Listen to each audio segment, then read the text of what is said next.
ইরানে যে গণঅভ্যুত্থান হতে যাচ্ছিল সেটা এই মুহূর্তে মোটামুটি নিয়ন্ত্রণে নিয়ে আসতে পেরেছে ইরানের রেজিম।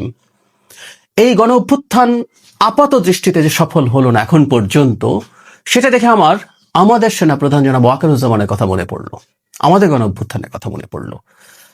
এবং জনাব ওয়াকারুজ্জামান, আমি ধারণা করি সামনের সময়তে খুবই আলোচনায় আসবেন। আমাদের এই দেশকে গণতান্ত্রিক ট্রানজিশন যাদের পছন্দ না, তারা জনাব ওয়াকারুজ্জামানকে আবারও পূর্ণ শক্তিতে টার্গেট করবেন বলে আমি ধারণা করি। তাই আগে ভাগে কয়েকটা কথা বলে রাখা দরকার। এবং ইরানিয়ান এই আপরাইজিং কেন আমাকে তার কথা স্মরণ করালো সেই জায়গায়ও আসছি। নির্বাচন বানচাল করা যাবে না, কিন্তু নির্বাচন বানচালের চেষ্টা হবে নানা দিক থেকে, নানাভাবে। এই কথা গত বেশ কয়েক মাস থেকে বলে যাচ্ছি। এই দেশের বহু মানুষের নির্বাচন হবে কি হবে না এই ধরনের কনফিউশন থাকলেও আমি একদিনের জন্য এই কনফিউশন রাখিনি। কেন রাখিনি সেটা নিয়ে আমার নিজস্ব ব্যাখ্যা বহুবার দিয়েছি। কিন্তু চেষ্টা যে হবে বলছি, ফলে কিছু হত্যাকাণ্ড হতে পারে, জনাব উসমান হাদির মতো, বা ছাত্র দলের সাথে সংঘাত আছে এমন কোনো ছাত্র নেতা বা কোনো ক্যান্ডিডেট কেউকে টার্গেট কিলিং করে একটা হাঙ্গামা বাঁধিয়ে দেওয়ার চেষ্টা হতে পারে, এটা একটা দিক। কিন্তু আমি যেটা ধারণা করি সেটা হচ্ছে, নির্বাচন যত ঘনিয়ে আসবে, মাঠে যে কোনো রকম পরিস্থিতি উদ্ভব হলে সেটা নিয়ে সেনাবাহিনী প্রধানকে আবার টার্গেট করা হবে এবং তাকে বিরাট একটা পাপের তালিকা দিয়ে তার অপসারণ চাওয়া হবে। এটা আমরা মোটামুটি নিশ্চিতভাবে বলতে পারি। আমি এটা দাবি করছি না 5 অগস্ট পরবর্তী সময়ে জনাব ওয়াকারুজ্জামান সব ক্ষেত্রেই সঠিক কাজ করেছেন, কোনো কোনো ক্ষেত্রে তার কোনো ভুল থাকতেও পারে, এটাকে উড়িয়ে দেওয়া যায় না।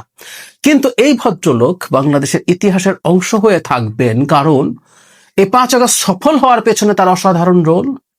এবং পরবর্তীতে তিনি আমাদের এই ধরনের দেশে যেটা ঘটে, সেনাপ্রধানদের খুব অ্যাডভেঞ্চারাস হয়ে ক্ষমতা নিয়ে নেওয়ার যে চেষ্টা, সেটা থেকে নিজকে তিনি সরিয়ে রেখে, জনাব নুরুদ্দিন খান এরশাদ পতনের পর এই ধরনের রোল প্লে করেছিলেন, একই রকম একটা রোল তিনি প্লে করছেন। রাদার যারা নির্বাচন না হতে দিয়ে, বা এটা একটা বিপ্লব বলে একটা বিপ্লবী সরকার টরকার বানিয়ে রাষ্ট্র ক্ষমতা অনির্দিষ্টকালের জন্য ক্যাপচার করে ফেলতে চেয়েছিলেন, সেটার ক্ষেত্রে বড় বাধা হয়ে দাঁড়িয়েছিলেন জনাব ওয়াকারুজ্জামান। এই কারণেই আসলে তাকে নানাভাবে টার্গেট করা হয়েছে। যেখানে যাই ঘটুক না কেন, ওয়াকার দায়ী। এই ক্যাম্পেইন ক্রমাগত চলেছে, এটা আবারও চলবে, কোনো সন্দেহ নেই। কারণ তিনি দীর্ঘদিন থেকে নির্বাচনের পক্ষে তার অবস্থান স্পষ্টভাবে জানিয়েছেন। কেউ কেউ প্রশ্ন তুলেছেন একজন সেনাপ্রধান হিসাবে তিনি এভাবে কথা বলতে পারেন কিনা, অবস্থান জানাতে পারেন কিনা, সেই তর্কে এখন আর ঢুকছি না। আমার আর্গুমেন্ট ছিল বিশেষ পরিস্থিতিতে এটা খুব অস্বাভাবিক হিসাবে আমরা দেখব না। ইরানের গণঅভ্যুত্থান প্রসঙ্গে কেন জনাব ওয়াকারের কথা মনে উঠলো? আমরা যারা ইরানের গণঅভ্যুত্থান ফলো করছি তারা খেয়াল করছি অ্যাপারেন্টলি এটাকে ইরানের রেজিম নিয়ন্ত্রণ করে ফেলতে পেরেছে। কিন্তু এই গণঅভ্যুত্থান আমাদের চাইতেও রক্তাক্ত ছিল, আমাদের চাইতেও ভায়োলেন্ট ছিল। ইরানের প্রায় সব প্রদেশে, প্রায় সব বড় শহরে মারাত্মকভাবে এই প্রটেস্ট হয়েছে এবং এটাকে মারাত্মক বল প্রয়োগের মাধ্যমেই ইরানিয়ান রেজিম অ্যাপারেন্টলি নিয়ন্ত্রণে এনেছে।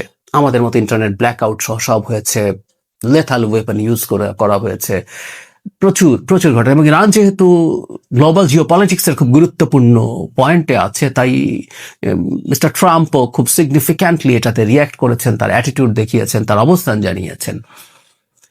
সর্বশেষ খবরে অন্তত 3000 মানুষ হত্যাকাণ্ডের শিকার হয়েছে, এটা স্বীকৃত তথ্য। এমনকি ইরানের আয়াতুল্লাহ খামেনি এই হাজার হাজার মানুষ নিহত হওয়ার কথা স্বীকার করে আমেরিকা এবং ষড়যন্ত্রকারীদেরকে দায়ী করেছেন। তার মানে এটা হয়েছে।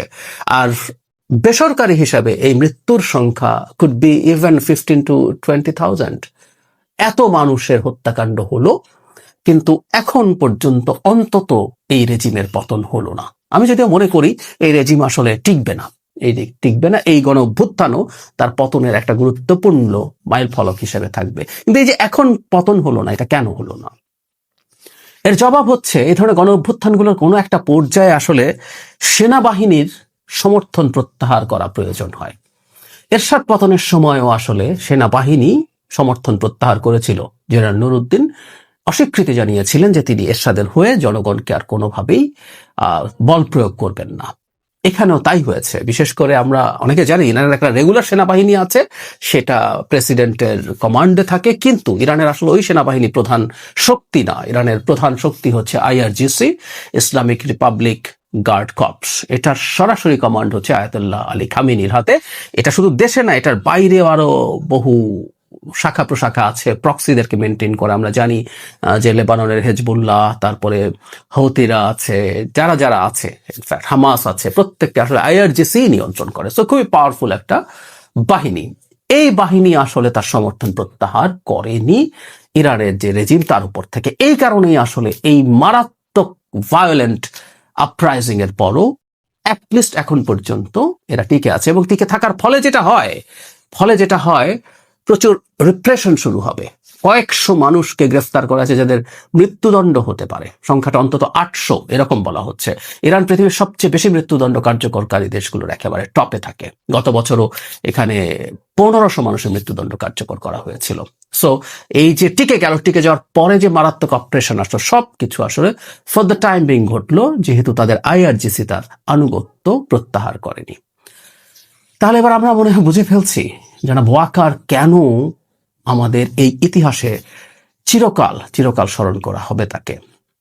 সেটা হচ্ছে, তিনি শেখ হাসিনার উপর থেকে যদি সমর্থন প্রত্যাহার না করতেন, তাহলে শেখ হাসিনা টিকে যেতে পারত, অসংখ্য মানুষের মৃত্যু হতে পারত, এবং তিনি যদি বিরোধিতা করার পর যদি পাল্টা কিছু হয়ে যেতে পারতো, অন্য কোনো জেনারেল যদি শেখ হাসিনার পক্ষে গিয়ে এটাকে সামাল দিয়ে ফেলতে পারতো, তিনি মৃত্যুদণ্ডের আসামি হতেন। আমরা দীর্ঘদিন এই কথা বলছি।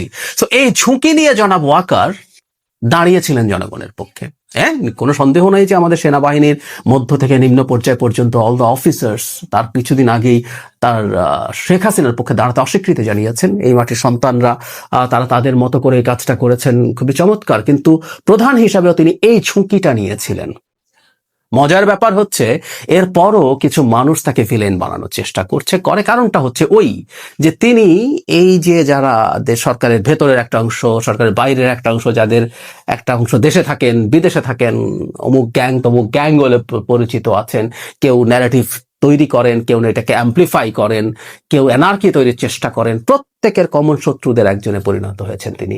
ফলে আবারও জনাব ওয়াকারুজ্জামান টার্গেট হবেন। আমরা এটা চোখ বন্ধ করে বলে দিতে পারি, আমরা নিশ্চিত থাকতে পারি কতগুলো পাপের তালিকা তাদের দৃষ্টিতে আছে, সেগুলো সামনে আনা হবে। কিন্তু আমরা মনে করি বৃহত্তর স্বার্থে জনাব ওয়াকার যে কাজ জাতির জন্য করেছেন, এবং যে দেশের ডেমোক্রেটিক ট্রানজিশনের জন্য এখন পর্যন্ত তিনি যে ধরনের অবস্থান নিয়েছেন, তাতে তাকে আমাদের সমর্থন বজায় রাখতে হবে। কারণ বাংলাদেশে এই মুহূর্তে তার উপরে যদি কোনো রকম কোনো চাপ তৈরির মাধ্যমে পরিস্থিতি তৈরি করার চেষ্টা করা হয়, সেটা আমাদের ডেমোক্রেটিক ট্রানজিশনকে খুব সিরিয়াসলি হ্যাম্পার করবে। এবং সেটা হ্যাম্পার্ড হওয়া মানে হু নোজ আমরা কোথায় যাব, এমনকি একটা গৃহযুদ্ধ তৈরি হওয়ার পরিস্থিতি তৈরি হয়ে যাবে।